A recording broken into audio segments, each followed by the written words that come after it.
You are currently the only person in this conference.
Good morning, everyone.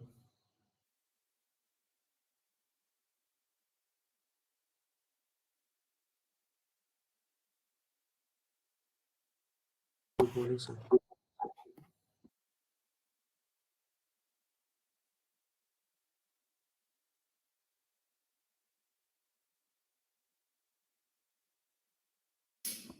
जब हमने group में previous year के AITS का एक पेपर शेयर किया है और Newton's laws and work energy power, basically AITS 3 में जो सिलेबस आ रहा है, कितने बच्चों ने उसको अटेम्प्ट कर लिया?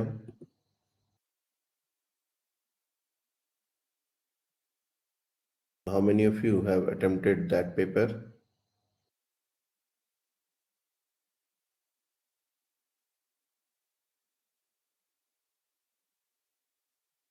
ओके, नन, कोई नहीं।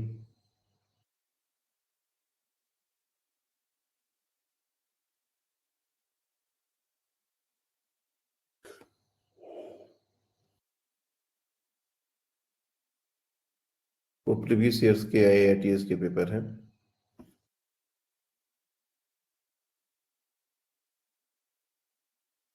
उसमें क्वेश्चन थोड़े अच्छे लेवल के होंगे, क्योंकि उस टाइम पर क्वेश्चन थोड़े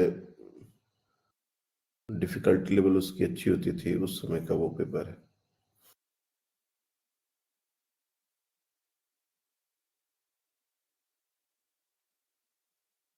लास्ट क्लास में हमने सैटेलाइट मोशन के बारे में आपको थोड़ा सा बताया था।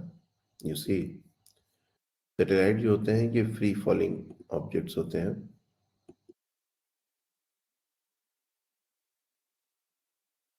और ये दोनों तरह के ऑर्बिट में रिवॉल्व करते हैं। एक होता है पोलर ऑर्बिट, एक होता है इक्वेटोरियल ऑर्बिट, जिसको हम लोग जियो स्टेशनरी ऑर्बिट भी बोलते हैं। एक पर्टिकुलर टाइप, एक पर्टिकुलर हाइट पर उसको लॉन्च किया जाता है।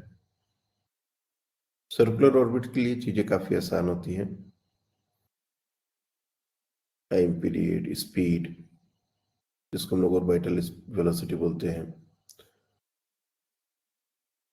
अंडर रूट ओवर GM/R के अलावा जो टाइम पीरियड होता है डायरेक्टली प्रोपोर्शनल टू R3। और इसी टाइम पीरियड को 24 आवर्स, मतलब जियो स्टेशनरी सैटेलाइट के लिए 24 आवर्स होता है। अगर इसके साथ इसको, जब इसको पुट कर दें तो सेंटर से हाइट कितनी होगी और रेडियस ऑफ अर्थ माइनस कर दें तो सरफेस से कितनी हाइट पर उसको लॉन्च करना होगा, वो हमको मिल जाता है। और ये फिक्स्ड वैल्यू है। कोई भी जियो स्टेशनरी सैटेलाइट को लॉन्च करना हो तो इसी हाइट पर जाकर उसको थ्रो करते हैं। तो सैटेलाइट को अगर हम किसी हाइट पर ले जाकर थ्रो करेंगे तो उसका जो पाथ होगा और किस तरह के ऑर्बिट में वो रिवॉल्व करेगा, ये उसकी स्पीड पर डिपेंड करता है। यहाँ पर एक डायग्राम हमने अभी शेयर किया है आपको, ये ध्यान से देखिए। You see, depending on the value of v, ये जो वेलोसिटी है, if you able to see और नॉट, आई डोंट नो, यहाँ पर जो हमने वेलोसिटी दी है,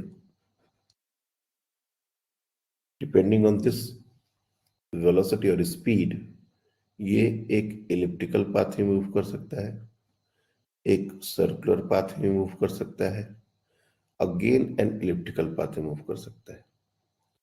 ऐसा भी हो सकता है कि ये अर्थ को छोड़ के चला जाए, दैट इज ऑल्सो पॉसिबल।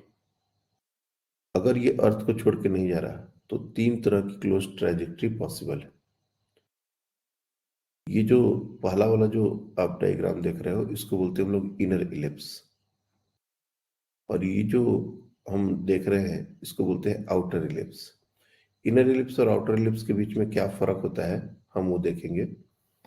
अर्थ का जो सेंटर है ये नियर बाई फोकस पर अगर एक्ट करेगा तो आउटर इलिप्स, और फार जो फोकस है उस पर बिहेव करेगा तो वो इनर इलिप्स। इस तरह से ये दो इलिप्स है।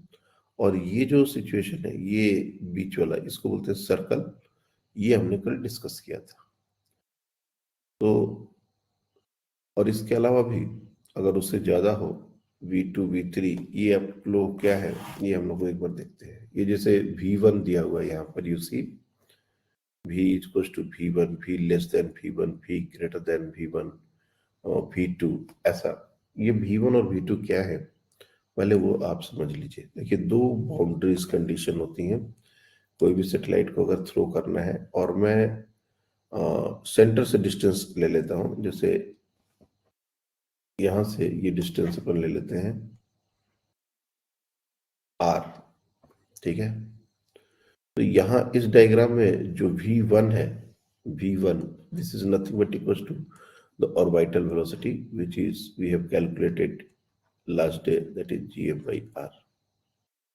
और ये जो V2 है, आप देख रहे हो V2, ये जो है ये हमारा एस्केप वेलोसिटी है उस पॉइंट पर, विच इज 2Gm/R। तो अगर किसी बॉडी को हम,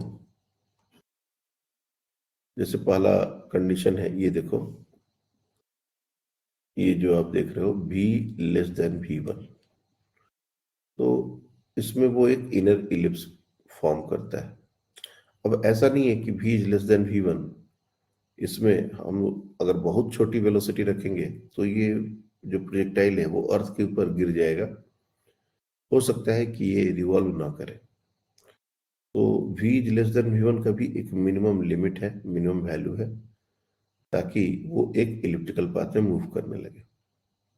लेकिन हाँ, ये जरूर है कि हमने जो ऑर्बिटल वेलोसिटी कल निकाली थी, अगर उससे कम वेलोसिटी, तो हम ये नहीं बोल सकते कि बॉडी जो है वो रिवॉल्व नहीं करेगा अर्थ के अराउंड, तब भी रिवॉल्व करेगा, लेकिन वो सर्कुलर ऑर्बिट में नहीं करेगा। सिमिलरली अगर v is equal to V one, you see v is equal to V one, यानी कि अगर हम ऑर्बिटल वेलोसिटी के बराबर की वेलोसिटी दे दें तो एक सर्कुलर पाथ मूव करने लगेगा, जो कि जियोस्टेशनरी सैटेलाइट्स को हम करते हैं। अगर हमने वेलोसिटी को इससे ज्यादा कर दिया, यू कैन सी v1 और v2, ये जो है v1 हमारा, इसको बोला जाता है ऑर्बिटल वेलोसिटी। मैं लिख भी देता हूं यहां पर, ये जो टर्म है इसको बोला जाता है ऑर्बिटल वेलोसिटी।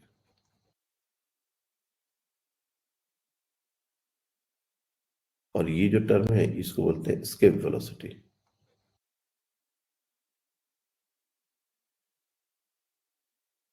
तो ऑर्बिटल वेलोसिटी और एस्केप वेलोसिटी, इससे भी कभी कभी रिलेशन पूछता है। यू कैन सी कि v1 is equals to, or rather v2 is equals to root 2 times of v1 at that point। Orbital velocity और एस्केप वेलोसिटी में क्या रिलेशन है तुम डायरेक्टली देख के ही बता सकते हो। अगर मान लो हमने v1 से ज्यादा वेलोसिटी से थ्रो किया लेकिन वो v2 से कम है, जब तक वो v2 से वेलोसिटी कम है तब तक वो अर्थ को छोड़ के नहीं जाने वाला। तो उस समय वो जो ट्रैजेक्टरी बनाएगा उसको बोलते हैं आउटर इलिप्स। यहाँ पर देखिए, ये हमारा आउटर इलिप्स है, ये देखो, this is the condition. Outer ellipse का मतलब होता है कि अर्थ का जो सेंटर है वो नियर बाई फोकस पर बिहेव करेगा। आपको अगर इलिप्स के प्रॉपर्टीज याद हो, मैंने फर्स्ट डे ये चीजें बताई थी जब ये क्लास डिस्कशन शुरू हुआ था। उसी समय हमने ये बताया था कि अगर हम कोई भी इलिप्टिकल पाथ, फॉर एग्जांपल ये हमारा इलिप्टिकल पाथ है, तो इसमें दो फोकस होते हैं। और हमारा, हम जो किसी भी, इसमें दो, एक पॉइंट ये है और एक पॉइंट ये है। और हम लोग अगर अपने प्रोजेक्टाइल को लॉन्च कर रहे हैं तो प्रोजेक्टाइल आपका लॉन्च हो रहा है इस पॉइंट से, यहां से लॉन्च हो सकता है, इस तरह से अगर लॉन्च कर रहे हैं फॉर एग्जांपल। तो ये पहली बार जो हम बोल रहे हैं इनर एलिप्स, तो इनर इलिप्स में ऐसा इलिप्स बन रहा है ताकि ये जो है वो फार्दर पॉइंट का इलिप्स बने, मतलब ऐसा इलिप्स, ये दूर वाला फोकस बन जाए। और ये सेकंड केस में ये आउटर इलिप्स जिसमें अर्थ नियर बाई वाला फोकस पर, दोनों अलग अलग इलिप्स हैं, दोनों का साइज अलग अलग है, लेकिन हमारा पाथ इलिप्टिकल ही होगा। और अगर इक्वल हो गया, जो कि मैक्सिमम क्वेश्चन में आपको ये इक्वल देता है, तब ये सर्कल होगा। कभी कभी अगर हमने स्पीड को इसके वेलोसिटी के एग्जैक्टली बराबर कर दिया, मतलब ये जो सिचुएशन है यहाँ पर देखिए, v हमारा सीधे सीधे v2 के बराबर हो गया, इसके वेलोसिटी के बराबर, तो उस केस में ये जो ट्रैजेक्टरी होगी ये पैराबोलिक ट्रैजेक्टरी होती है।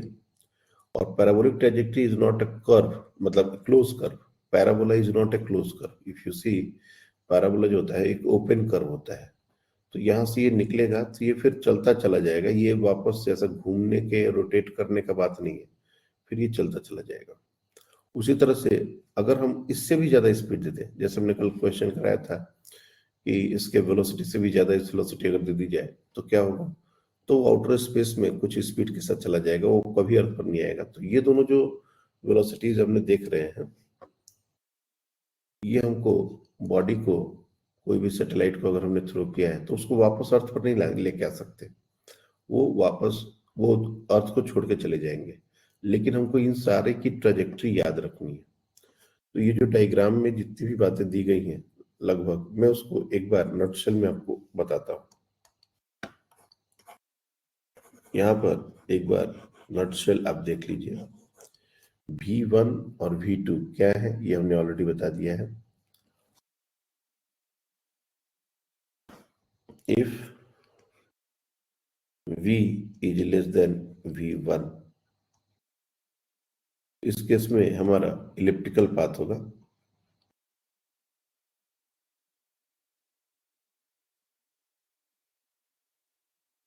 और इसको बोलते हैं इनर इलिप्स।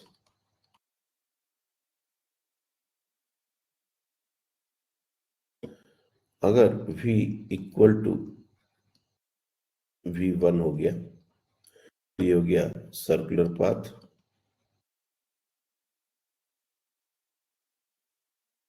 कांस्टेंट स्पीड से ये सर्कुलर पाथ करेगा। तीसरा जो इंपॉर्टेंट कंडीशन है कि v1 is less than v is less than v2। अब यहां पर कहीं भी इक्वलिटी नहीं लगा रहे हम, तो इसमें हो जाएगा, इसमें भी इलिप्टिकल पाथ,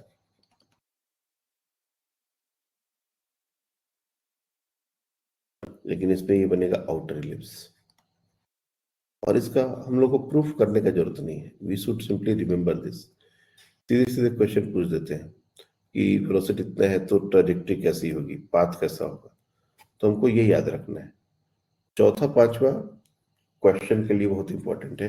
जब डायरेक्ट क्वेश्चन अगर पूछे जाएंगे तो यही पूछा जाएगा कि अगर v हमारा v2 के बराबर हो गया तो इसमें हमारा होता है पैराबोलिक पाथ,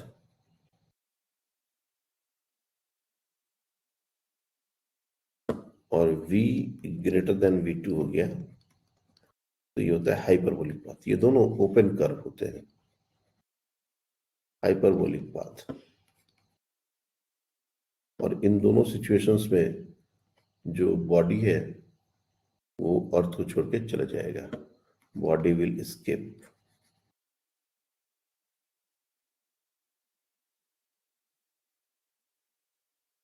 फ्रॉम अर्थ। और इन तीनों सिचुएशंस में ये रिवॉल्व करेंगे, body will revolve around earth.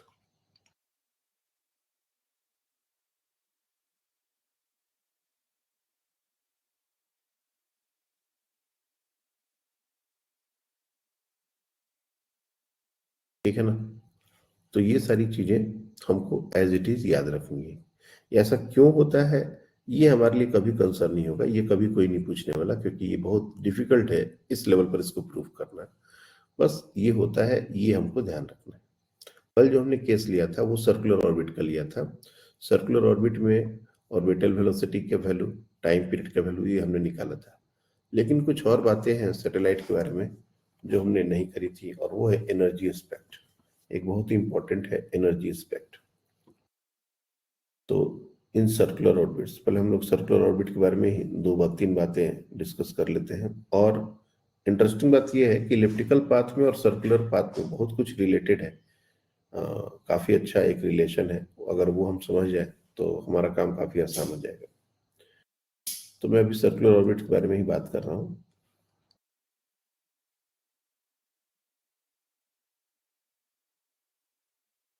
Circular orbit में जैसे ऑर्बिटल वेलोसिटी हमने निकाली थी √g m/r, टाइम पीरियड हमने निकाल लिया था, that is equal to 2π√gm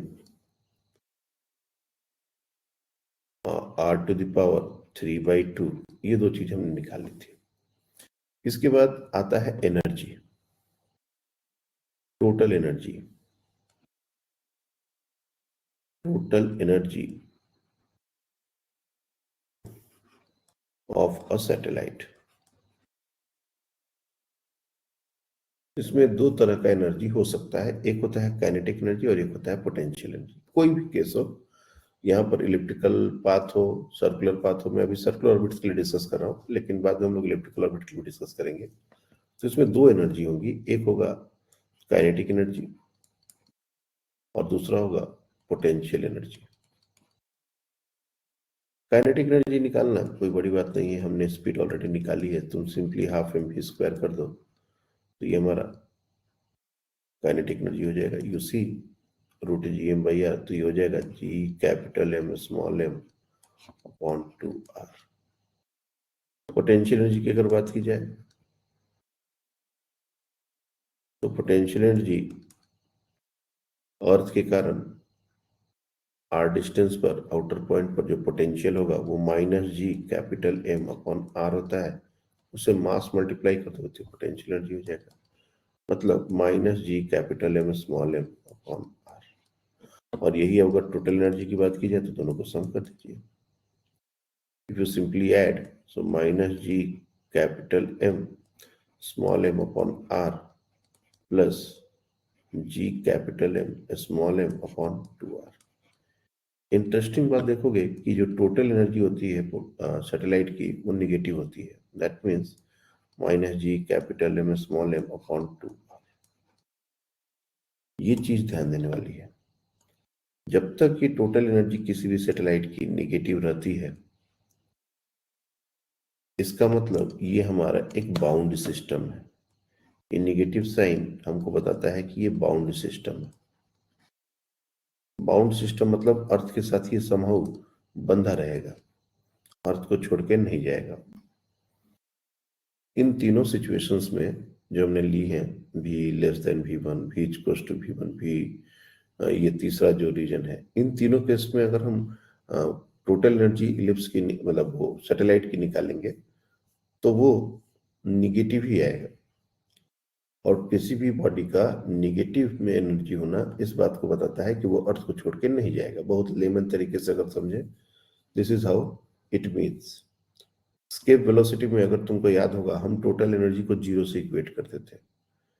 तो अगर टोटल एनर्जी किसी बॉडी की जीरो हो गई मतलब वो अर्थ पर नहीं आएगा।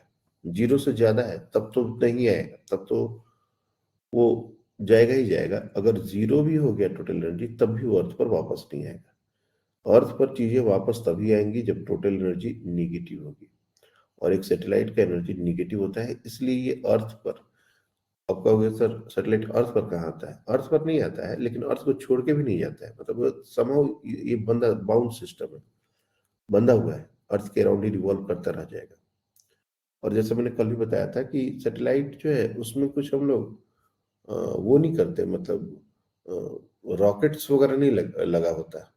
यहाँ से अर्थ के सरफेस से यहाँ तक लेके जाने के लिए जो भी हमको करना है, जैसे मान लो हम लोग जीएसएलवी लॉन्च कर रहे हैं, तो जीएसएलवी लॉन्च करने के लिए हमने यहाँ से यहाँ लेके गए उसको उतनी हाइट पर, इसके लिए अपने को रॉकेट की जरूरत है। एक बार हमने यहाँ से अगर थ्रो कर दिया, इसको वो वेलोसिटी दे के थ्रो कर दिया कायदे से, अब ये फ्री फॉलिंग ऑब्जेक्ट है। इसके लिए अब कोई भी अपने को फ्यूल देने की जरूरत नहीं है। ये ग्रेविटी के इन्फ्लुएंस में ये चक्कर काटता रहता है। ये अर्थ पर गिरना चाहता है, गिर नहीं पाता है, काइंड ऑफ। जैसे छत पर हम कोई स्टोन फेंक दिए, लेकिन हम देखते हैं स्टोन अर्थी धरती पर जाके गिर जाता है। तो इसलिए कि हाइट बहुत ज्यादा नहीं है और स्पीड भी जो हमने दी है वो काफी कम है। लेकिन अगर हमने स्पीड ठीक ठाक दे दी और हाइट काफी मेंटेन कर दिया, तो this is what the actually satellite is all about. तो ये तब तक अर्थ को छोड़ के नहीं जाएगा जब तक इसकी टोटल एनर्जी निगेटिव होती है। दूसरी बात अगर तुम ध्यान दो कि जैसे जैसे जो सैटेलाइट का रेडियस है वो बढ़ेगा, जैसे मान लो एक ऐसा सैटेलाइट जो अर्थ के बिल्कुल पास पास रिवॉल्व करता हो, जैसे पोलर सैटेलाइट्स के बारे में हमने बात की थी। पोलर सैटेलाइट जो होते हैं ना, वो हार्डली 2 किलोमीटर 5 किलोमीटर के आसपास उनका हाइट होता है अर्थ के सरफेस से। वो 2-4 किलोमीटर 5 किलोमीटर उनका टाइम पीरियड, एक ध्यान रखना, time period of polar satellites, ये कल हमने शायद नहीं बताया था। Time period of polar satellites,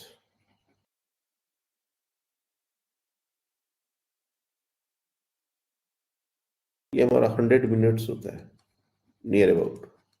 fix नहीं है, लेकिन ये 100 मिनट्स बहुत छोटा होता है, क्योंकि इनका रेडियस जो है वो अर्थ के बिल्कुल पास पास 2-3 किलोमीटर के हाइट पर ये रिवॉल्व करते हैं, पोल टू पोल। कोई भी साइक्लोन, कोई भी इस तरह का जो इमेज हम लोग को मिलता है कि कोई एक साइक्लोन मूव कर रहा है किसी कोस्टल एरिया में, या फिर इस तरह से कहीं पर कोई फायर, जंगल में फायर लगी है, इस तरह से, तो वो सब हमारा जो सैटेलाइट इमेज आता है वो सब पोलर सैटेलाइट्स होते हैं, वेदर कंडीशंस वाले। तो उनका रेडियस काफी कम होता है और उनका जो टाइम पीरियड है वो भी 100 मिनट्स होता है।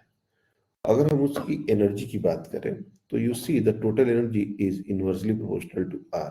बात सही है, जैसे जैसे आर बढ़ेगा तो ये टोटल एनर्जी का मैग्नीट्यूड घटेगा, लेकिन ये माइनस है, रिमेंबर दिस। तो एक्चुअली एनर्जी बढ़ रही है, सैटेलाइट की एनर्जी बढ़ रही है।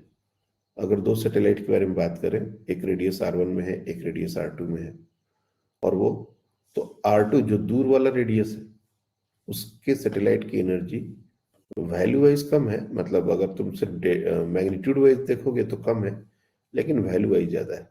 बोलने का मतलब है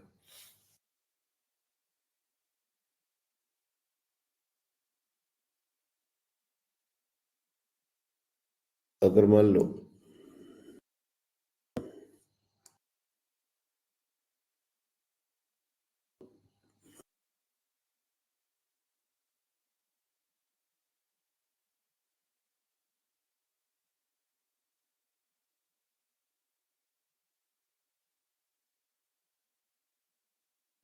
ये हमारे दो ऑर्बिट्स हैं, ठीक है ना, और बीच में हमारा अर्थ है।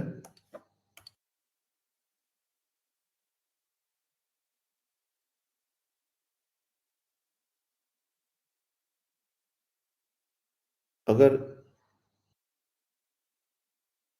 यहाँ इसमें कोई सैटेलाइट रिवॉल्व कर रहा है और इसमें भी कोई सैटेलाइट रिवॉल्व कर रहा है, इसके रेडियस को अगर मैं R1 से डिनोट करूं लेट से, और ये R1 याद रखना इस सेंटर से ही होता है, ठीक है, ये R2 रेडियस इससे डिनोट करूं, तो ऑब्वियस सी बात है कि इसकी जो टोटल एनर्जी होगी और इसकी जो टोटल एनर्जी होगी, total energy of two is greater than total energy of one. और अगर किसी सैटेलाइट को R1 से R2 पर भेजना है तो हमको उसमें एक्स्ट्रा स्पीड देनी पड़ेगी, और अगर किसी सैटेलाइट की स्पीड को घटाएंगे तो उसकी एनर्जी घटेगी और उसका रेडियस छोटा हो जाएगा। तो ये चीज अपने को थोड़ा ध्यान देना है। अगर कांस्टेंट स्पीड रही जो नॉर्मल, जैसे कुछ भी नहीं हुआ, वो ऑलरेडी रिवॉल्व कर रहा है एक सर्कुलर पाथ पर, तो उसी सर्कुलर पाथ पर रिवॉल्व करता रहेगा। लेकिन कभी कभी क्या देते हैं कि बहुत सारे जो स्पेस में डस्ट होते हैं या फिर स्पेस में जो डेब्रीज होती हैं, अगर मान लो वो आके सैटेलाइट के साथ चिपक गए तो क्या होगा? तो उसमें जब वो चिपकेंगे तो डेफिनेटली मास बढ़ जाएगा, तो वेलोसिटी कम हो जाएगी, और वेलोसिटी कम हो जाएगी तो एनर्जी कम हो जाएगी, और एनर्जी कम हो जाएगी तो उसका रेडियस और छोटा हो जाएगा। और अगर किसी सैटेलाइट को ऑलरेडी जो R1 रेडियस में है उसको R2 रेडियस तक लेके जाना है तो उसको हमको एक्स्ट्रा स्पीड देनी पड़ेगी, तब जाके वो R2 में जाएगा। कितनी देनी पड़ेगी? तो दोनों का टोटल एनर्जी का डिफरेंस लेना पड़ेगा। ये टोटल एनर्जी का एक्सप्रेशन जो हमने निकाला है -2G mm/2r, ये दोनों सैटेलाइट की निकाल के और इसको माइनस कर देंगे, तुमको एग्जैक्टली पता चलेगा कि इतनी एनर्जी और सप्लाई करनी पड़ेगी। और हम जब भी एनर्जी सप्लाई करेंगे तो काइनेटिक एनर्जी के टर्म्स में ही सप्लाई करेंगे, उसकी स्पीड को ही बढ़ा सकते हैं, हम पोटेंशियल को उसके ज्यादा चेंज नहीं कर सकते। तो इस तरीके से क्वेश्चंस हमारे बनते हैं। यहाँ पर भी काफी कुछ समझने का है, जैसे पोटेंशियल एनर्जी, काइनेटिक एनर्जी और टोटल एनर्जी के टर्म्स को तुम अगर देखो तो इनके बीच में भी आपस में एक रिलेशन बन सकता है। जैसे you can say the total energy का जो मैग्नीट्यूड है वो हमारा काइनेटिक एनर्जी के बराबर है। इसके अलावा टोटल एनर्जी का जो वैल्यू है वो हाफ ऑफ पोटेंशियल एनर्जी के बराबर है। सिमिलरली पोटेंशियल एनर्जी का जो मैग्नीट्यूड है वो ट्वाइस ऑफ काइनेटिक एनर्जी के बराबर है। मतलब इस तरीके से आप छोटे मोटे रिलेशंस बना सकते हो अगर ये सी चीजें आपको पता है तो, और इससे भी कभी कभी क्वेश्चन पूछते हैं। तो सर्कुलर ऑर्बिट्स में ये सारी बातें सर्कुलर ऑर्बिट्स के लिए हो रही हैं। सर्कुलर ऑर्बिट में ऑर्बिटल वेलोसिटी, टाइम पीरियड का expression, total energy, kinetic energy, potential energy, ये सब एक तरीके से फिक्स्ड वैल्यूज होते हैं। क्यों? क्योंकि डिस्टेंस जो है ना वो चेंज नहीं होता है। यू सी जहां जहां स्मॉल आर हमने लिखा है ये कभी भी चेंज नहीं होता, पूरे time satellite same R distance पर रिवॉल्व करता है, इसलिए हर चीज फिक्स्ड है। इवन स्पीड जो है वो हमने जो निकाली है ये भी कांस्टेंट होती है, this is not going to change. इसलिए सर्कुलर ऑर्बिट सबसे आसान ऑर्बिट है और आपके ज्यादातर क्वेश्चन इसी से आएंगे। कभी कभार इलिप्टिकल ऑर्बिट का क्वेश्चन आता है, इसलिए हम लोग को इलिप्टिकल ऑर्बिट भी थोड़ा देखना ही पड़ेगा। कुछ कुछ रिजल्ट्स मैं आपको दूंगा, अगर हम चाहे तो कुछ रिजल्ट को हम लोग मैथमेटिकली प्रूव भी कर सकते हैं, लेकिन जैसे मैंने कहा, प्रूफ अगर इग्नोर करोगे तो भी काम चल जाएगा, क्योंकि आपके लेवल पर प्रूफ उतने ज्यादा इंपॉर्टेंट नहीं। इलिप्टिकल ऑर्बिट्स तो वैसे बहुत ज्यादा लोग डिस्कस भी नहीं करते मेडिकल में। मल्हार, आप लोग को इलिप्टिकल ऑर्बिट्स कराए थे? नहीं सर। यहाँ आकाश में कराए थे इलिप्टिकल ऑर्बिट्स? नहीं सर, नहीं कराया था। देखिए, क्वेश्चंस आएंगे, ऐसा नहीं है। अब नीट का क्वेश्चन आएगा कि नहीं वो मैं नहीं बता सकता, लेकिन जब आप अच्छे क्वेश्चन प्रैक्टिस करोगे ग्रेविटेशन के तो इलिप्टिकल ऑर्बिट आएंगे। ये केपलर्स लॉ में ही है इलिप्टिकल ऑर्बिट के बारे में, इसलिए हम उससे इग्नोर नहीं कर सकते। तो कुछ चीजें जहां तक हमको समझ में आती है आप समझिए, नहीं तो उसके रिलेटेड फॉर्मूले याद कर लीजिए। और जब थोड़ा थोड़ा, जब आज जैसे आज थोड़ा समझ आएगा, कल थोड़ा और पढ़ोगे तो और समझ आएगा, ऐसे करके ये पूरा पार्ट कंप्लीट करना है। हम ये नहीं करें कि अभी जो हम डिस्कस करने जा रहे हैं उसको आज ही पूरा का पूरा एकदम क्लीन होकर क्लियर कर लेना है, सारे क्वेश्चन से बन जाने हैं। सर एलिप्टिकल ऑर्बिट मतलब उसमें जो वेलोसिटी है वो ना, उसके रिलेटेड ना? हाँ, इलिप्टिकल ऑर्बिट की वेलोसिटी, इलिप्टिकल ऑर्बिट का टाइम पीरियड, मतलब टाइम पीरियड तो हाँ निकल जाता है, उसका एनर्जी का एक्सप्रेशन, उसमें ये जो टाइम पीरियड का एक्सप्रेशन, जैसे हमने, तुम ये सोचो कि सर्कुलर ऑर्बिट्स में ये जहां जहां आर है, ये आर तो अब सेम आर नहीं रहेगा। इलिप्टिकल ऑर्बिट में कोई आर नहीं, बोल के आर नहीं होता कुछ भी। टोटल एनर्जी क्या होगी, स्पीड कांस्टेंट नहीं होती, तो वहां पर ऑर्बिटल वेलोसिटी का फॉर्मूला नहीं होता, वहां पर वी मैक्स वी मिन का वैल्यू होता है।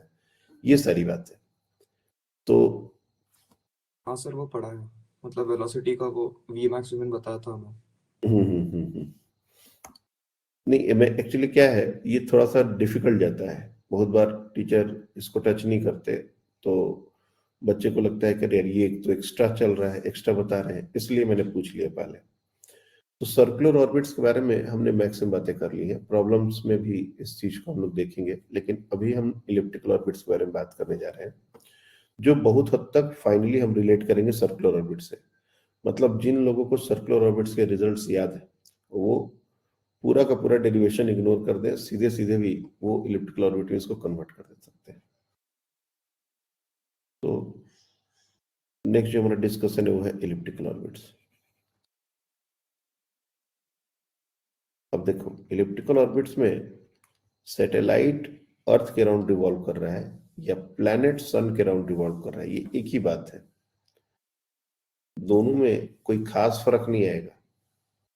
जैसे केपलर्स लॉ जब हम पढ़ते हैं तो उसमें अर्थ जो है वो सन के अराउंड रोटेट कर रहा है, या कोई प्लैनेट सन के अराउंड रोटेट कर रहा है। तो वहां के डिस्कशन में जो कैपिटल एम और स्मॉल एम का जो कंटेक्स्ट है, उस कंटेक्स्ट में कैपिटल एम और स्मॉल एम में कैपिटल एम सन का मास होगा और स्मॉल एम प्लैनेट का मास होगा। लेकिन अगर वही हम अर्थ और सैटेलाइट के कंटेक्स्ट में बात करेंगे इलिप्टिकल ऑर्बिट में, तो याद रखना कि कैपिटल एम अर्थ का मास हो जाएगा, स्मॉल एम सैटेलाइट का मास हो जाएगा। तो बेसिकली जो बड़ा मास है उस डिस्कशन के दौरान वो कैपिटल एम, जो छोटा मास है वो स्मॉल एम। इस तरीके से अगर समझोगे तो कंफ्यूजन नहीं आएगा कि सर ये सैटेलाइट का कर रहे हैं डिस्कशन या प्लैनेट्स का डिस्कशन चल रहा है, इसमें कभी कंफ्यूजन नहीं आता, क्योंकि उन दोनों में कोई अलग अलग डिस्कशन है ही नहीं। हम एक इलिप्टिकल ऑर्बिट के बारे में बात करें कि इलिप्टिकल ऑर्बिट में चीजें कैसे होती हैं। थोड़ा बहुत हमने इसके बारे में बताया था पहले। तो देखो, मैं एक इलिप्टिकल ऑर्बिट को फिर से ड्रॉ करता हूं, और इसको तुम सन और प्लैनेट को लेकर समझ लो, अर्थ और सैटेलाइट को लेकर समझ लो। मेरे लिए दोनों ही एक ही बात है। तो जैसे यहां पर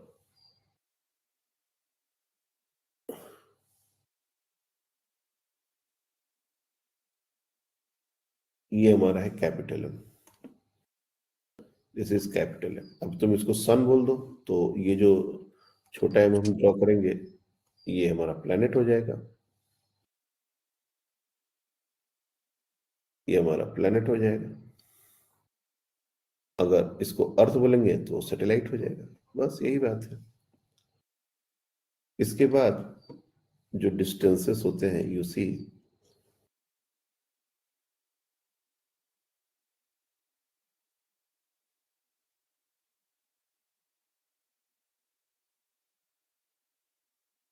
ये डिस्टेंस हमारा होता है बी, सेमी माइनर एक्सिस, और ये होता है सेमी मेजर एक्सिस ए।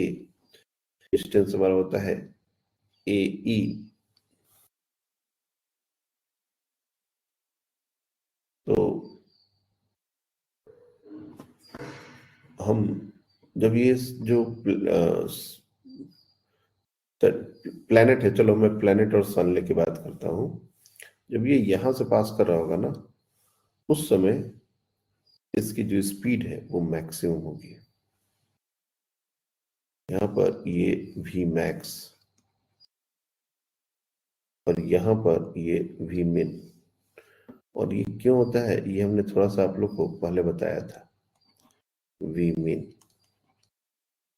क्योंकि अगर आप देखो तो जब ये इलिप्टिकल पाथ मूव कर रहा है और किसी भी इंस्टेंट ऑफ टाइम पर इसकी जो स्पीड है वो टेंजेंशियल होगी, समथिंग लाइक दिस। इसके ऊपर जो फोर्स का एक्सप्रेशन बनेगा ना, अलोंग द लाइन ज्वाइनिंग बनेगा, और ये एंगल लेस देन 90 डिग्री है। This theta is lesser than 90 degree. तो फोर्स का एक कंपोनेंट वेलोसिटी के अलोंग बनने वाला है और ये स्पीड को इंक्रीज करने वाला है।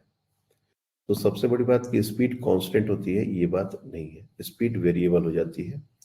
और यही लोअर पार्ट में देखोगे आप, जब ये सैटेलाइट इस पॉइंट को, सॉरी प्लैनेट अर्थ इस नियर बाई पॉइंट को जिसको हम लोग बोलते हैं पेरिहिलियन, इस पॉइंट को जब वो क्रॉस करके यहां आता है, सपोज समवेयर हियर, तो इसमें जो फोर्स का डायरेक्शन है यू सी,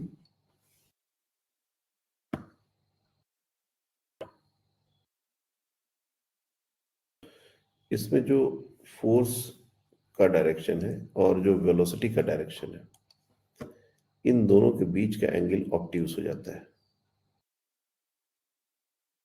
तो ऑब्वियस सी बात है कि ये फोर्स इस वेलोसिटी का अपोज करेगा। तो यहां से यहां स्पीड बढ़ती है फर्स्ट अपर हाफ में और फिर यहां से यहां घटती है। और जैसे मैंने कहा कि दो ही कॉन्सेप्ट्स हैं जो कि इलिप्टिकल ऑर्बिट में ये जो भी डिफिकल्ट क्वेश्चन आता है उसमें यूजफुल हम लोग के लिए होता है, और वो है conservation of energy and conservation of angular momentum.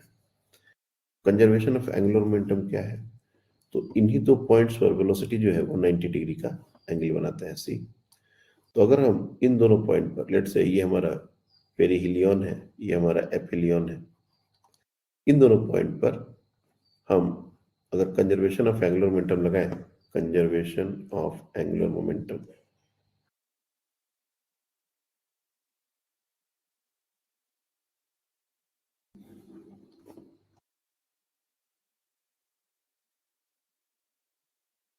Conservation of angular momentum, ये हमने ए गलत दिखाया है ना, ये डिस्टेंस सही नहीं होता है ना, ये डिस्टेंस सही होता है, सॉरी ये डिस्टेंस सही होता है सेंटर से, सॉरी। तो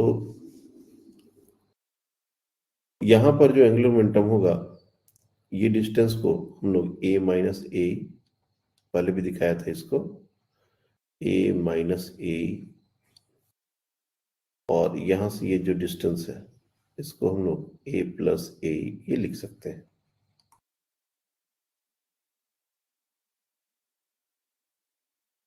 आर मिनिमम, कभी कभी आर मिनिमम और आर मैक्सिमम के टर्म्स में देते हैं, तो याद रखना कि आर मिनिमम का मतलब ए माइनस ए ही है, आर मैक्सिमम का मतलब ए प्लस ए ही है। दोनों के टर्म्स में हमको याद होना चाहिए रिजल्ट्स, मिनिमम और मैक्सिमम के टर्म्स में याद होना चाहिए और इसेंट्रिसिटी के भी टर्म्स में याद होना चाहिए। एट पी पॉइंट पर जो एंगुलर मोमेंटम आप लिखोगे you can write mv max into a minus a.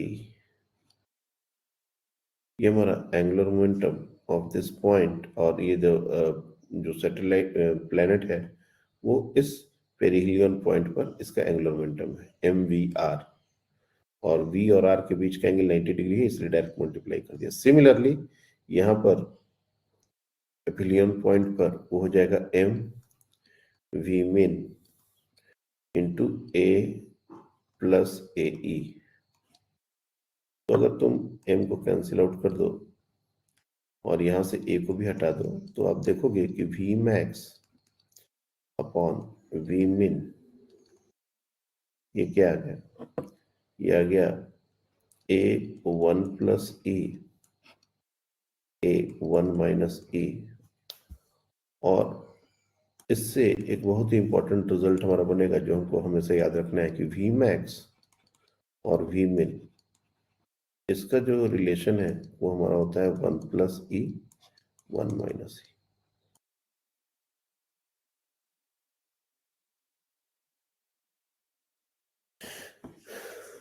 ये रिजल्ट याद रखना है। अगर हम इसेंट्रिसिटी के टर्म्स में नहीं करते ये काम तो ठीक है, फिर आर मैक्स और आर मिन के टर्म्स में होता।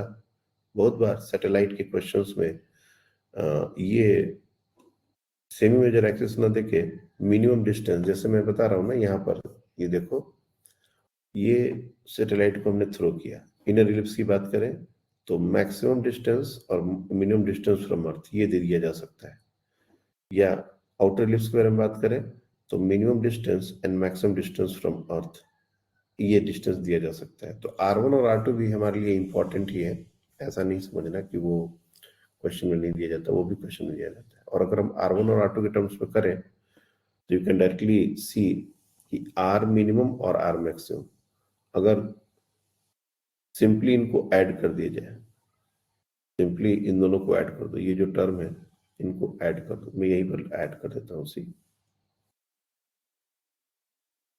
R minimum plus R maximum, ये हो जाएगा 2a।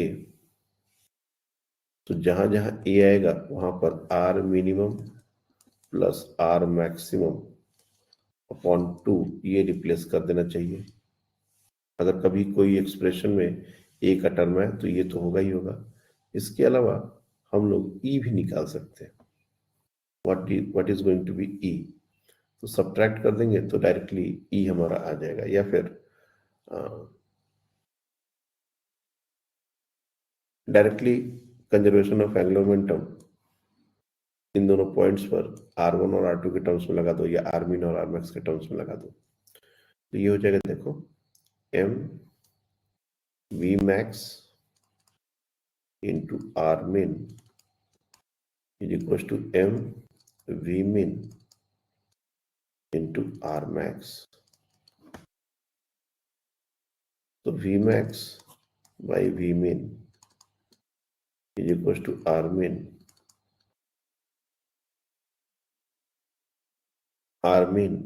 by R max,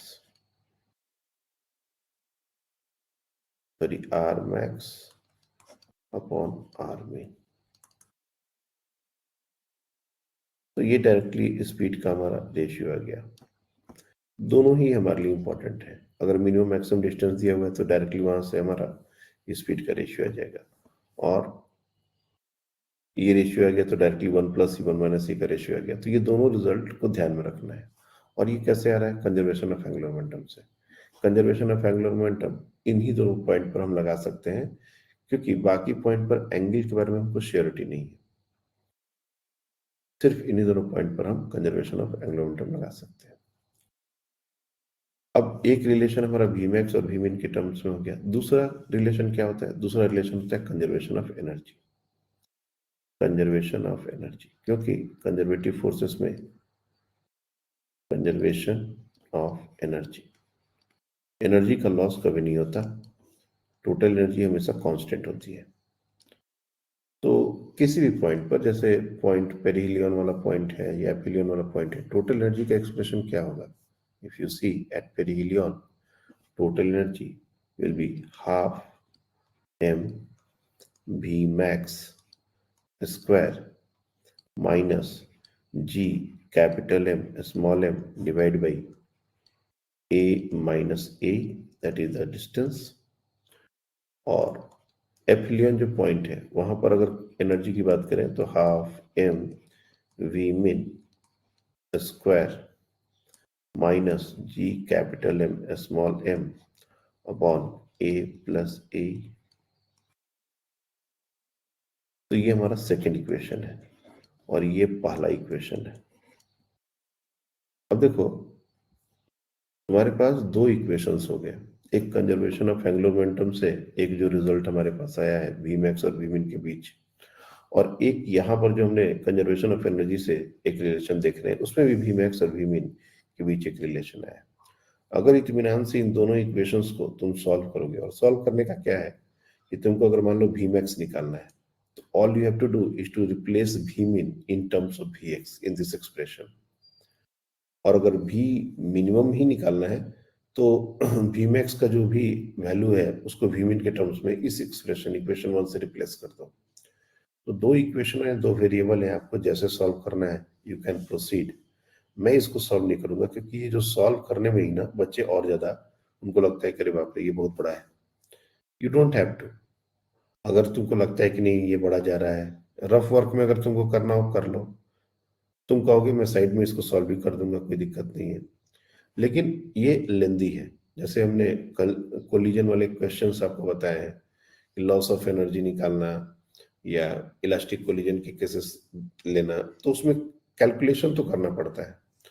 अगर तुम रिजल्ट्स याद रख लोगे तो कैलकुलेशंस अवॉइड हो जाएगा। तो इन दोनों का अगर यूज करके हम वी मैक्स निकालते हैं तो देखो जो रिजल्ट आएगा वो आता है वी मैक्स। और एक इंटरेस्टिंग बात मैं आपको बताने वाला हूं, G capital M by A 1 plus E 1 minus E आता है हमारा वी मैक्स, और वी मिन ये क्या आता है, ये आता है G capital M by A 1 minus E 1 plus E. अगर तुम इन दोनों को सॉल्व करोगे ना तो यही आएगा। अब इसको डायरेक्टली हम कैसे याद रखें, तो देखो जी एम बाई ए याद करने का तरीका जो है कि सर्कुलर ऑर्बिट में हमको जी एम बाई आर होता है। तो इलिप्टिकल ऑर्बिट में याद रखना कि जब भी कोई रिलेशन सर्कुलर ऑर्बिट से हम इलिप्टिकल ऑर्बिट की तरफ लेके जाएंगे तो जहां जहां आर है radius will be replaced by semi major axis. ये लाइन हमेशा दिमाग में बैठाए रखना, ये सब ट्रिक है याद करने का। रेडियस ऑफ सर्कुलर ऑर्बिट्स और semi major axis of elliptical, ऐसे लिख लो, radius in circular orbit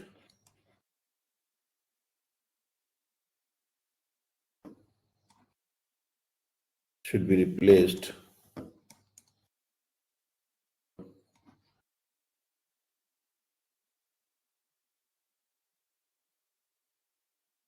by semi major axis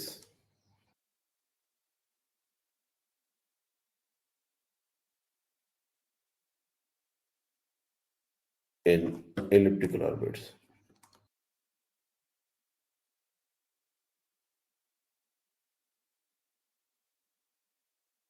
अब चूंकि स्पीड कांस्टेंट नहीं होता तो हम सीधे सीधे ये नहीं बोल सकते कि जीएम बाई ये पूरे टाइम स्पीड रहेगा।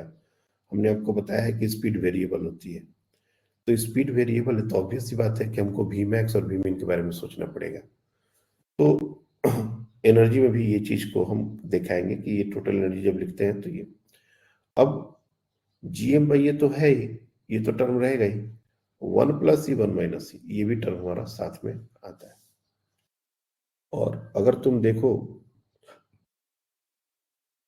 1 प्लस ई और 1 माइनस ई और ए, ये हमने पहले ही in terms of maximum distance minimum distance निकाला हुआ है। ए का वैल्यू क्या है, R minimum plus R maximum by 2, और 1 प्लस ई और 1 माइनस ई का रेशियो क्या है, वो है आर मैक्स और आर मिन। तो यही फॉर्मूला, ये जो Vmax का फॉर्मूला है, इसको तुम अगर मिनिमम डिस्टेंस और मैक्सिमम डिस्टेंस के टर्म्स में लिखना चाहोगे तो बहुत आसानी से लिख सकते हो। देखो ध्यान से, Vmax is equal to under root over G capital M. एक का वैल्यू हमने क्या लिखा था, R minimum plus R maximum, या फिर ऐसे लिख लो, सीक्वेंस मत चेंज करो, R maximum plus R minimum upon 2, तो ये 2 पर चला जाएगा, इंटू 1 प्लस ई है तो यहाँ पर लिख देंगे आर मैक्स, 1 माइनस ई है ये लिख देंगे आर मिन। तो ये मिनिमम और मैक्सिमम डिस्टेंस के टर्म्स में हो गया। और उसी तरह से भी मिन अगर हम करना चाहें तो ये टर्म तो सेम ही रहेगा, एक ही जगह तो सेम ही आएगा, मतलब 2gm upon R max plus R min, ये तो रहेगा ही रहेगा, इसको उल्टा कर देंगे, इनटू आर मिन अपॉन आर मैक्स। ये R1 और R2 करके भी दिए जाते हैं, मैं जहां जहां आर मिन और आर मैक्स लिख रहा हूं ना, इसको R1 और R2 करके भी दिए जाते हैं, कोई दिक्कत नहीं है। मैंने जानबूझ के मिनिमम और मैक्सिमम मॉड्यूल किया था कि तुमको चीजें अच्छे से क्लियर हो।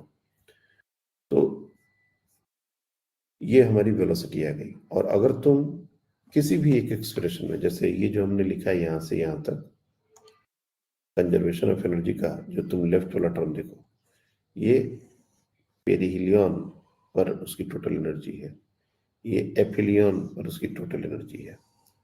और अगर किसी भी पॉइंट पर अगर हम टोटल एनर्जी निकालें तो वो कांस्टेंट आता है, और वो कितना आता है, तो टोटल एनर्जी, नेक्स्ट जो पॉइंट है,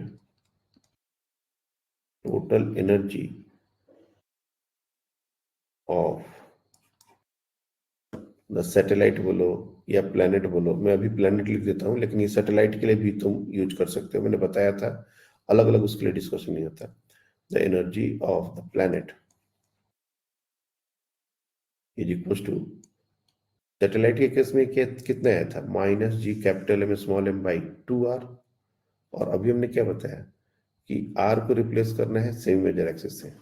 जब इसको तुम कैलकुलेट करोगे तो ये आ जाता है G capital M small M divide by 2a। ये हमारा एक्सप्रेशन आता है।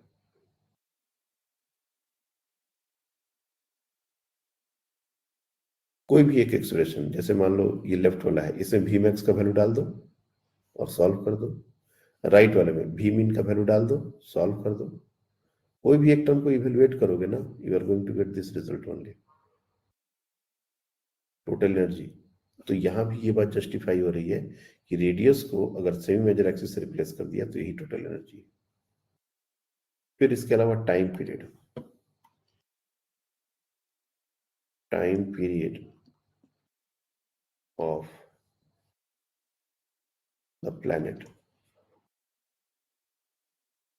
तो यू सी, हमारा जो सर्कुलर ऑर्बिट का फॉर्मूला था वो हमको अभी कुछ देर पहले हमने उसको लिखा था, ये 2 pi under root over G M R to the power 3/2। ये आर जो है वो सेमी मेजर एक्सिस हो जाएगा, बाकी कहीं कोई चेंज नहीं है। आर की जगह ए लिख दोगे, दिस इज योर आंसर। तो time period that is T is equal to 2 pi root G M A to the power 3/2। ये हमारा टाइम पीरियड हो जाता है। तो total energy, total time period, ये हम इजीली उसको रिलेट करके कर सकते हैं। बाकी कैसे आता है एनर्जी का तो आपके सामने है, दोनों इक्वेशन जो हमने लिखा है, अगर आप इन दोनों इक्वेशन को सॉल्व करोगे तो वी मैक्स वी मिन आ जाएगा, कोई भी वी मैक्स वी मिन को किसी एक एक्सप्रेशन में डालोगे तो उससे एनर्जी आ जाएगी। टाइम पीरियड के लिए थोड़ा सा हमको एक्स्ट्रा काम करना होता है, जिन बच्चों को अगर करना है मैं बताता हूँ। जो सेकेंड लॉ हमारा केपलर का है areal velocity dA by dt and that is equals to L by 2m। अगर तुम याद करो केपलर्स लॉ के लिए जो हमने एक्सप्रेशन लिखा था dA by dt that is the aerial velocity,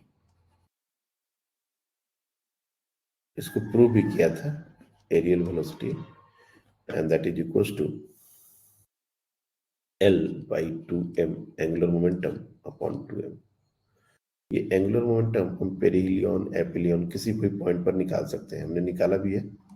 angular momentum हमारा आया था m into V max into R में, यही angular momentum divide by 2m। m को कैंसिल आउट कर देंगे तो ये हमारा हो जाएगा एक तरीके से एरियल वेलोसिटी का एक्सप्रेशन। वी मैक्स आ चुका है, आर मिनिमम का वैल्यू हमने जानते हैं इन टर्म्स ऑफ है, और इसको जब ये एरियल वेलोसिटी है तो टोटल एरिया ऑफ इलिप्स क्या होता है? टोटल एरिया ऑफ इलिप्स होता है पाई ए बी, हमने आपको बताया था। तो इसको हम इक्वेट करते हैं पाई ए बी के बराबर, pi A B that is the total area divide by total time period. अगर इसको तुम सॉल्व कर दिए ना टी के लिए, you are going to get this result only, pi A B divide by T is equal to V max R mean by 2। और एक जरूरत पड़ेगा हमको बी के लिए, बी को हम लोग को पास एक रिलेशन है that B square is equal to A square 1 minus A square, जब भी जरूरत पड़ा तो इसको रिप्लेस कर देंगे। तो ये सारी चीजों से ये जितने भी रिजल्ट है वो प्रूव होते हैं।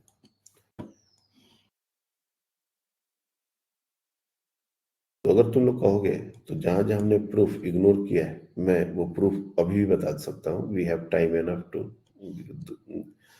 Derive those results. लेकिन जैसे मैंने कहा ना कि मैं जब डिराइव करता हूँ तो बच्चे एकदम से, मतलब पास्ट एक्सपीरियंस है कि वो एकदम से उनको लगने लगता है कि इलिप्टिकल ऑर्बिट बहुत डिफिकल्ट है, इसको छोड़ देना चाहिए। तुम रिजल्ट्स को अगर फोकस करो तो ये सर्कुलर ऑर्बिट की तरह ही है। कुछ बातें हमको ध्यान रखनी है, किसमें स्पीड कांस्टेंट नहीं होती, तो इसलिए तुम ऑर्बिटल वेलोसिटी का फॉर्मूला नहीं याद रख सकते, इसे वी मैक्स और वी मिन ही याद रखना पड़ेगा। दूसरी बात है, जो टोटल एनर्जी होती है वो कांस्टेंट होती है और उसमें आर की जगह सेमी मेजर एक्सिस आता है। टाइम पीरियड है उसमें आर की जगह सेमी मेजर एक्सिस आता है। माइनर एक्सिस का कहीं भी जिक्र नहीं है, किसी भी रिजल्ट में बी का टर्म नहीं आएगा। यहाँ पर तुमको दिख रहा होगा कि पाई ए बी बाई टी हमने लिखा है, लेकिन ये बी जब तुम इस एक्सप्रेशन को सॉल्व करोगे तो ये रिप्लेस हो जाता है। मैं तुमको एक रिजल्ट अभी यही वाला प्रूफ करके एक बार दिखाता हूँ, तुम लोग को भी थोड़ा कॉन्फिडेंस आ जाएगा कि हाँ जो हम बोल रहे हैं वो कुछ ढंग का काम हो रहा है। जैसे यहाँ पर हमारा M V max R mean divide by 2m, ये एंगुलर मोमेंटम बाई 2m ये हमने निकाला था केपलर्स के सेकंड लॉ में।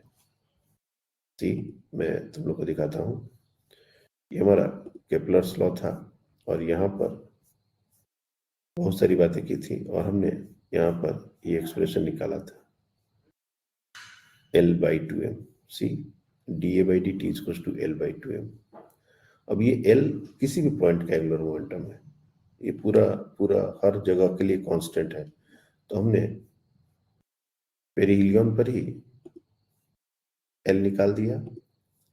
अब देखो V मैक्स का हमारा एक्सप्रेशन क्या है, तो ये आ गया है G M by A 1 plus E 1 minus E, ये है हमारा V मैक्स इंटू आर्मिन का एक्सप्रेशन क्या है, आर्मिन का एक्सप्रेशन है A 1 minus E divide by 2, 2 को तुम राइट हैंड साइड चलो डिवाइड बाई 2 कर दो, and that is equal to pi A B upon T. अब अगर टी के लिए सॉल्व करना है तो टी को एक तरफ करो, बाकी सारी चीजों को अलग। और ये जो टर्म है ए 1 माइनस ए, इसको भी चाहो तो तुम रूट के अंदर ही ले लो, कोई दिक्कत नहीं है। कैलकुलेशन वाइज ये सब डिफिकल्ट दिखते हैं, बाकी ऐसा नहीं है कि कुछ बहुत ज्यादा मुश्किल काम है। 2 पाई ए बी डिवाइड बाई, इस ए को अगर अंदर लेंगे तो ये भी स्क्वायर हो जाएगा, ये 1 माइनस ई भी स्क्वायर हो जाएगा, और 1 माइनस ई का स्क्वायर करोगे तो नीचे 1 माइनस ई का टर्म है, एक कैंसिल आउट भी होगा। तो देखो ध्यान से, मैं पूरा डिटेल्स लिख रहा हूँ, G M by A 1 plus E 1 minus E, ये तो हमारा हो गया वो टर्म, और इसको लिखेंगे तो ये लिखेंगे ए स्क्वायर 1 माइनस ई का स्क्वायर। अब एक ए से इस ए को कैंसिल आउट कर दो, 1 माइनस ई का एक टर्म यहां से जाएगा, बचा क्या? So T is equal to 2 pi divide by root G M को एक साथ रखो क्योंकि फाइनल एक्सप्रेशन में कुछ वैसा ही टर्म आना चाहिए। इस ए बी को रूट के अंदर ले लो, ये हो जाएगा ए स्क्वायर बी स्क्वायर, और नीचे हमारा टर्म क्या बचा है? तो 1 प्लस ई और 1 माइनस ई, तो ये 1 माइनस ई स्क्वायर तो बचा ही है, और एक ए का भी टर्म बचा है सी। अब इस ए से एक ए को कैंसिल आउट करो, और बी स्क्वायर को हमने अभी कुछ देर पहले लिखा था ए स्क्वायर 1 माइनस सी स्क्वायर, ये पुट कर दो। तुम देखोगे 2 पाई रूट जी एम, ए हमारा एक एच पड़ा हुआ है, और बी स्क्वायर को हम ए स्क्वायर 1 माइनस ई स्क्वायर अगर लिख रहे हैं, और नीचे हमारा 1 माइनस ई स्क्वायर का टर्म आया हुआ है, तो ये दोनों कैंसिल आउट होंगे, और ए स्क्वायर इंटू ए क्यू बन जाएगा, और रूट है तो ए टू द पावर 3/2 बन जाएगा। तो मतलब जो फाइनल एक्सप्रेशन हमने लिखा था 2 pi root G M A to the power 3/2, ये हमारा डायरेक्टली आ गया। अब ये वाला जो स्टेप है, ये तो 3-4 हमने किए, बहुत मुश्किल नहीं है, तुम देख सकते हो, it's not very difficult step. लेकिन एक साथ जब ये बच्चे देखते हैं ना, जैसे हमने ये भी वाला डेरिवेशन इग्नोर कर दिया, ये वाला, तुम इसको भी कर सकते हो। ये सारे मैथमेटिकली डिफिकल्ट होंगे, but conceptually they are very similar. Total energy को सेम करना है, this is what the concept. Vmax को इन टर्म्स ऑफ Vmin, या Vmin को इन टर्म्स ऑफ Vmax निकालो, पुट कर दो, थोड़ा सा सिंप्लीफाई करो, साइड एक्सचेंज करो, you will get the result. मैं ये तुम लोग के लिए छोड़ता हूँ, इसको ट्राई करना, हो गया तो तुमको कॉन्फिडेंस आएगा कि हाँ भाई हमने किया है, नहीं तो रिजल्ट्स तो याद करने ही है। इलिप्टिकल ऑर्बिट में बस एक और चीज है जो हम आपको बताना चाहेंगे, कि कभी कभी क्या होता है कि हमको किसी भी सैटेलाइट का या किसी भी प्लेनेट का स्पीड पूछ दिया जाता है जब वो एट ए डिस्टेंस आ रहा। क्या मतलब है इसका, वो एक बार देख लो।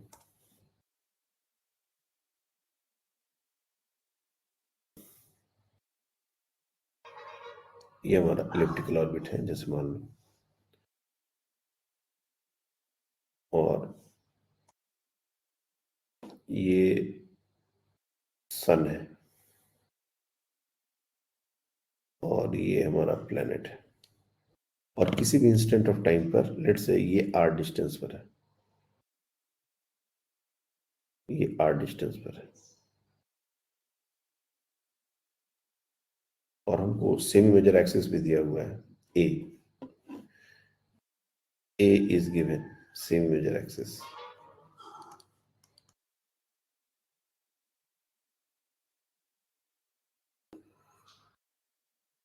हमसे क्वेश्चन ये पूछा गया है कि find the speed of that planet, find the speed of the planet when it is at a distance r। अब देखो ये जो डिस्टेंस है, ना ही ये मिनिमम डिस्टेंस है, ना ही ये मैक्सिमम डिस्टेंस है। मिनिमम डिस्टेंस और पूछता, मैक्सिमम डिस्टेंस और पूछता, वी मैक्स पूछता, वी मिन पूछता, वो सब हमने आपको दे दिया है। लेकिन ये जनरल पॉइंट पर क्वेश्चन पूछ रहा है, और हमको पता है कि किसी भी जनरल पॉइंट के लिए स्पीड वेरिएबल होता है, तो इसका जो एक्सप्रेशन रहेगा उसमें कुछ वेरिएबल टर्म्स रहेंगे। लेकिन कोई बता सकता है कि इसको निकालेंगे कैसे? बहुत सिंपल है, अगर तुम ध्यान से इसको थोड़ा सोचोगे तो ये तुरंत हो जाएगा। कैसे निकालें इसको?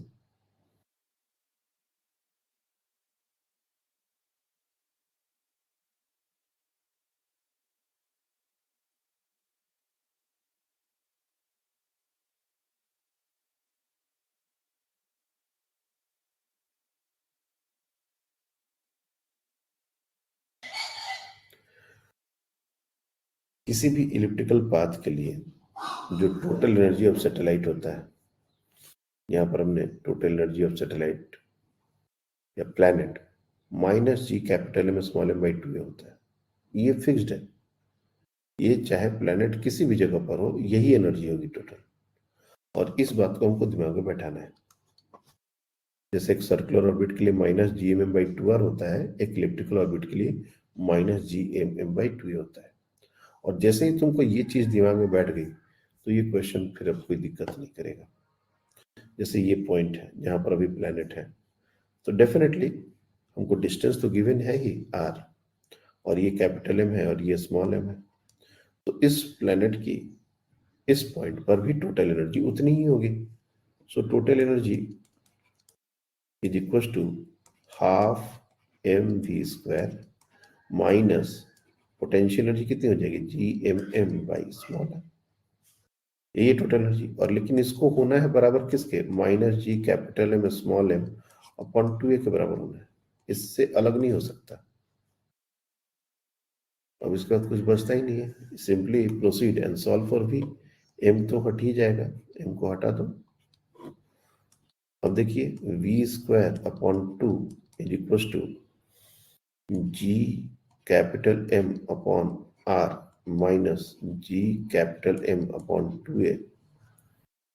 अब 2 से अगर मल्टीप्लाई करें तो v² is equal to 2gm upon r minus gm upon a, और final expression v is equal to g capital M 2/r 1/a।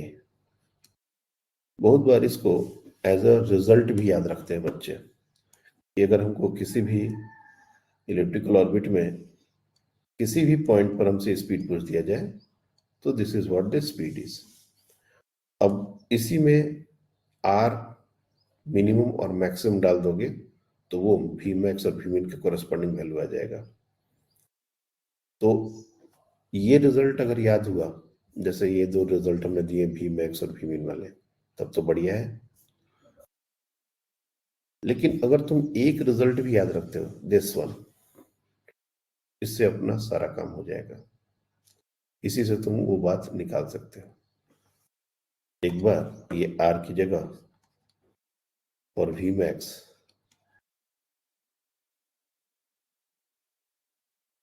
r की जगह पुट कर दो a1 माइनस e, और फॉर Vmin ये पुट कर दो r a1 प्लस e, और ये सिंपली इसको सिंप्लीफाई कर दो, तुमको वही एक्सप्रेशन मिल जाएगा। तो इलिप्टिकल ऑर्बिट में अभी आज जितनी भी बातें हमने करी हैं वो इंपॉर्टेंट है, उसको ध्यान रखना है, घबराना नहीं है। कभी भी इलिप्टिकल ऑर्बिट का क्वेश्चन अगर आ जाए, नहीं आए तो बहुत अच्छी बात है, वेरी गुड। अगर आ जाए तो ऐसा नहीं है कि अपन इसको बिल्कुल छोड़ दे रहे हैं। सिंपल भी हो सकता है, सीधे सीधे वेलोसिटी का रेशियो पूछा जा सकता है, सीधे सीधे टाइम पीरियड पूछा जा सकता है, सीधे सीधे Vmax पूछा जा सकता है, Vmin पूछा जा सकता है, और इसके लिए कोई कैलकुलेशन नहीं है, हमने रिजल्ट दे दिए हैं। तो इलिप्टिकल ऑर्बिट का टॉपिक हो सकता है कि अगर सारे वेराइटी ऑफ क्वेश्चंस तुमको अगर मैं कराने लगूं तो वो थोड़ा डिफिकल्ट जाएगा, लेकिन जितने रिजल्ट्स दिए गए हैं एज इट इज क्वेश्चन में चले आएंगे, इसलिए ये ज्यादा हमारे लिए मुश्किल नहीं है। और ये भी हमने बताया कि अगर मान लो सर्कुलर ऑर्बिट का रिजल्ट याद रखते हो तो उससे अपने को रिलेट करने कैसे होना। तो टोटल एनर्जी यहाँ पर तुमने gmm/2r याद रखी है सर्कुलर ऑर्बिट के लिए, -gmm/2r। अब r की जगह a कर दोगे तो ये इलिप्टिकल ऑर्बिट का हो गया। उसी तरह से वेलोसिटी में भी gm/a का टर्म √ओवर हमको दिख रहा है, और 1 + e 1 - e, ये तो तुमको ये रेशियो से ही, ये रेशियो भूलना नहीं है, ये रेशियो पर बहुत बार क्वेश्चन आए मेनी टाइम्स। ये रेशियो सबसे इंपॉर्टेंट है, इसको भी याद करने का तरीका, Vmax ऊपर बड़ा होगा तो 1 + e, Vmin छोटा 1 - e। तो इस तरह से कुछ कुछ ट्रिक बना के अगर याद करोगे ना तो याद भी रहेगा, क्वेश्चन ही बनेगा, और डेरिवेशन से भी हम बच जाएंगे। नहीं तो अगर तुम एग्जाम टाइम में ये सारा कुछ सोचोगे कि नहीं हम डेराइव करके करें और ये सब, तो फिर दिक्कत ही है। इवन इफ कि मैं तुमको सारा डेरिवेशन दे दूं, एग्जाम में नहीं हो पाएगा। तो ये रिजल्ट्स अपन याद रख लें अच्छे से।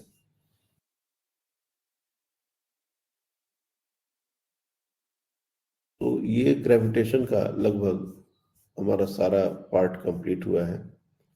और तुम लोग को अगर कोई डाउट है तो वो बता दो, नहीं तो फिर हम कुछ क्वेश्चंस ले लेंगे। अपने मॉड्यूल में भी तुम लोग को अगर कोई क्वेश्चंस है, अगर अभी तुम लोग के पास मॉड्यूल तो होगा ही, तो तुम लोग को जो भी क्वेश्चन डिफिकल्ट लगता है तुरंत ग्रुप पर शेयर करो, अभी के अभी उसको डिस्कस कर देते हैं। सैटेलाइट का, नॉर्मल ग्रेविटेशन का, जो भी क्वेश्चन है देखिए, और अगर उसमें कोई डाउट है तो अभी बताइए, अभी उसको डिस्कस कर देते हैं। नहीं तो फिर अपन कुछ क्वेश्चन मैं अपनी तरफ से ले लूंगा और उसको डिस्कस कर लेंगे। सब लोग अपना मॉड्यूल देखिए, खास करके level 2 section B previous year questions. उसमें देखिए आपने कुछ पहले से सॉल्व किया होगा, कुछ अभी याद कल में सॉल्व किया होगा, कुछ डाउट्स होंगे तो उसको डायरेक्टली शेयर करो, क्योंकि जो थ्योरी का कंटेंट है वो लगभग कंप्लीट हो चुका है। बाकी क्वेश्चंस को देख के ही अपन अप्रोच डेवलप करेंगे।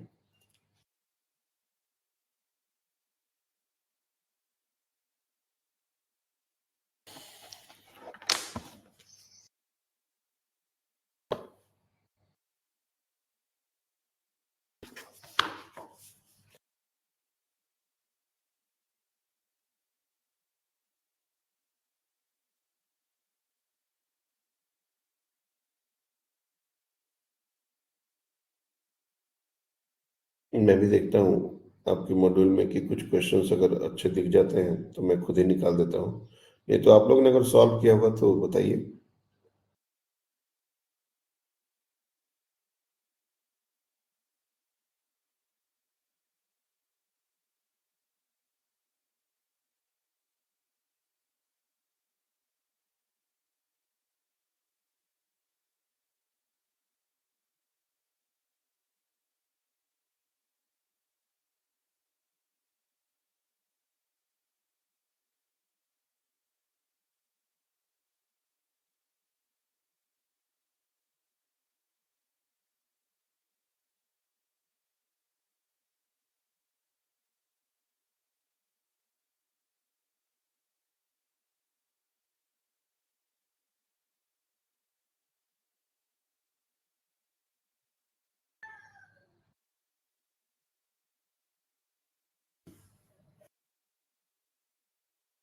देखो, APMT 2010 का एक क्वेश्चन है, additional kinetic energy to be provided to a satellite of mass m revolving around a planet of mass capital M to transfer it from a circular orbit of radius r1 to another radius r2 greater than r1।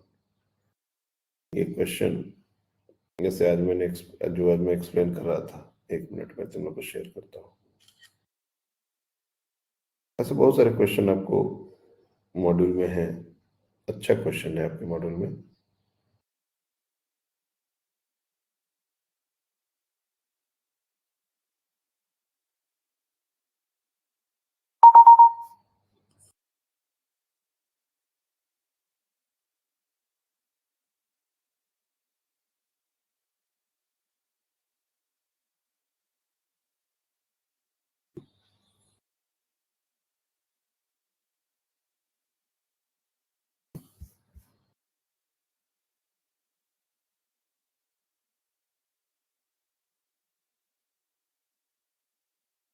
ये देखिए visual है।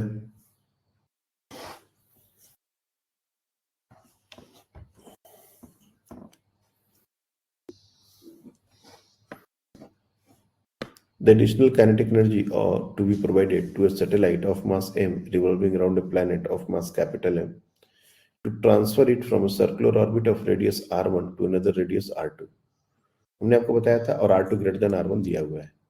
तो आपको पता है r2 की energy ज्यादा होती है, r2 का रेडियस ज्यादा है तो उसकी एनर्जी ज्यादा है, और r1 की एनर्जी कम है। तो दोनों के अपन क्या करेंगे, एनर्जी लिख लेंगे।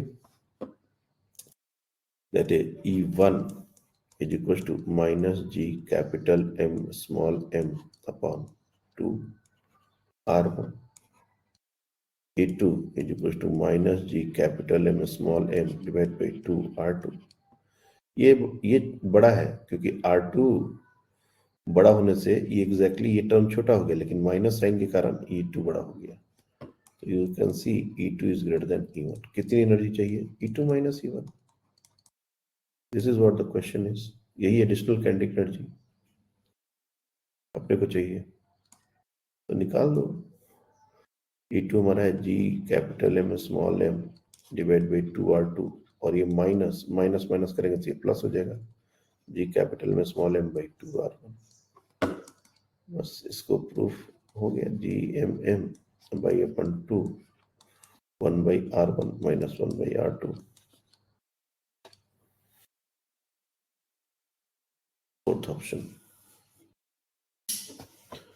तो आप देखोगे और भी क्वेश्चंस हैं, मुझे ये जस्ट दिख गया तो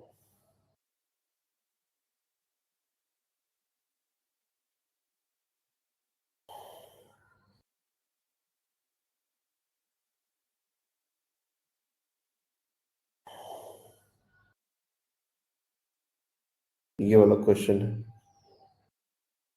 इलिप्टिकल ऑर्बिट का क्वेश्चन है, देखो।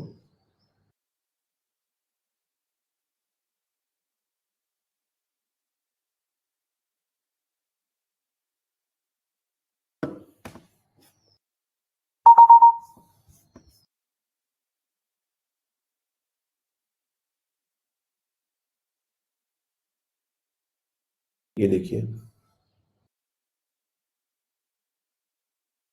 the figure shows elliptical orbit of a planet M about Sun.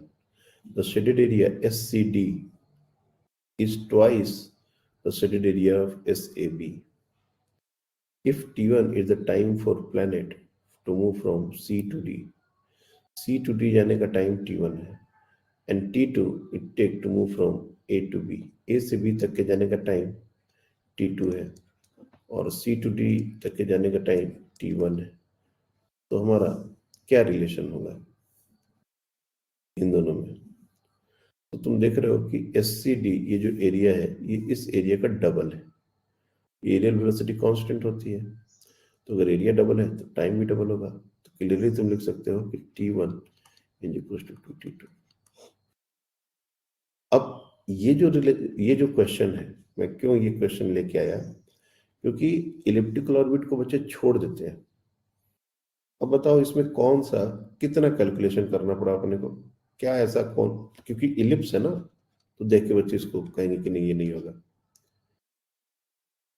बहुत सारे ऐसे ऐसे जगह है जहां पर बच्चे सिर्फ डिफिकल्ट है बोल के छोड़ते हैं, जबकि वो बहुत ज्यादा डिफिकल्ट नहीं है, और उसमें डिफिकल्ट लेवल का क्वेश्चन है तो छोड़ देना, लेकिन इजी है तब तो बनना चाहिए।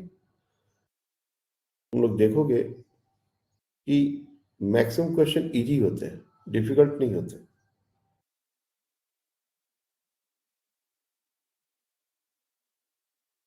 म्यूचुअल अट्रैक्शन वाले क्वेश्चंस,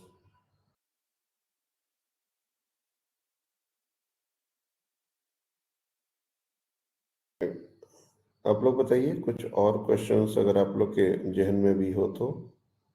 मल्हार, कोई डाउट है?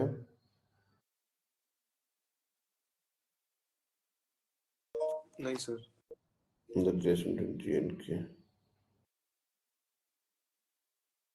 ये देखो एक मैथमेटिकल क्वेश्चन,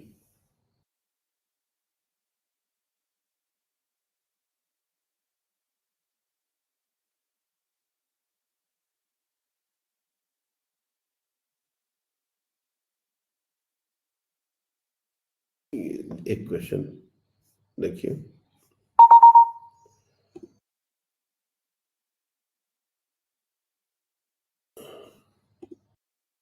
ये देखिए,